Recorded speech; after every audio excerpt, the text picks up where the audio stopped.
Shalom jemaat yang terkasih di dalam Tuhan, sungguh bersyukur kita boleh bertemu kembali di dalam sebuah perenungan hari ini. Hari ini kita akan merenungkan sejenak bagian firman Tuhan yang akan mengingatkan kita untuk berani membayar harga, yang terambil di dalam Lukas 19 ayatnya yang pertama sampai ayatnya ke-10. Berbicara tentang berani membayar harga, itu bukan sebuah ungkapan yang tidak bermakna, tetapi sebuah ungkapan yang mengingatkan kita bahwa hidup ini butuh pengorbanan. Namun kadangkala kita tidak memahami bahwa kita yang dahulu adalah hamba dosa telah dipulihkan sehingga status kita berubah menjadi hamba kebenaran. Sehingga masalahnya adalah kita terus bertanya-tanya di dalam diri, bahkan kepada Tuhan, tentang diri kita. Apakah kita mampu untuk melayani Tuhan? Apakah kita layak untuk melayani Dia? Kita masih ragu dan merasa diri bahwa aku belum layak, ataupun merasa bahwa Tuhan belum memanggilku menjadi seorang pelayannya. Padahal secara sadar kita tahu betul bahwa Allah telah melayakkan kita melalui kematiannya di atas kayu salib. Hal itu telah cukup, anugerahnya telah cukup bagi kita.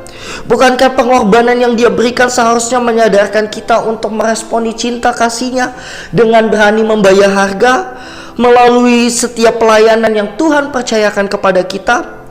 Kesadaran akan anugerah Allah yang besar ini seharusnya memampukan kita untuk melihat karya Allah yang besar, yang merupakan bagian terpenting di dalam kehidupan kita setiap orang percaya.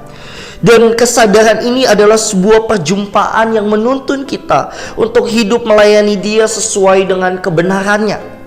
Kesadaran ini pun dialami oleh seorang pemungut cukai yang bernama Zakheus.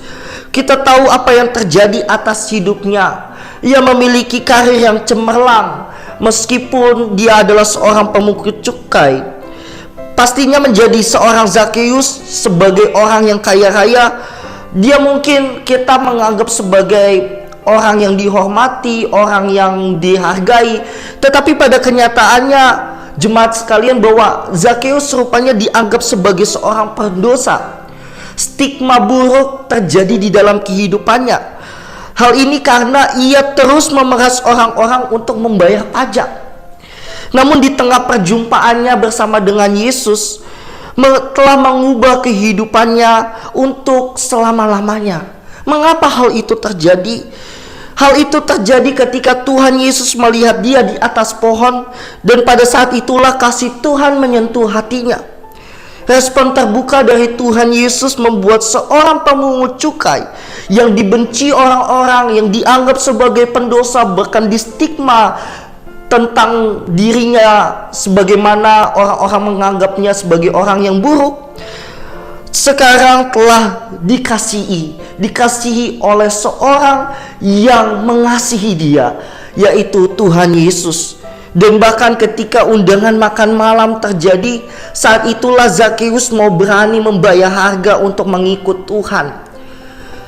Katanya, Tuhan, di awal pernyataannya itu dia mengatakan bahwa Yesus bukan hanya pribadi sebagai seorang manusia, tetapi dia sudah menganggap Yesus sebagai Tuhan. Sehingga di dalam Lukas 19 ayat 8 diungkapkan seperti demikian.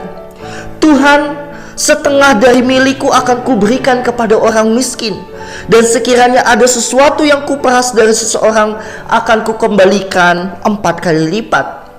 Perubahan seorang Zakheus ini terjadi karena Tuhan memproses hatinya sehingga ia berani membayar harga. Oleh karena itu, mari kita renungkan sejenak kehidupan kita.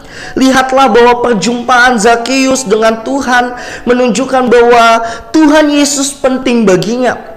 Dia tahu bahwa Tuhan Yesus mampu membuat hatinya tergerak untuk diubahkan. Demikian juga dengan kita. Biarlah kita memiliki kerinduan untuk melayani Tuhan dengan sungguh-sungguh, mencari Dia dan hidup di dalam kebenarannya. Oleh karena itu pun juga kita akan dimampukan untuk melihat karya dan kasih-Nya. Tuhan Yesus memberkati.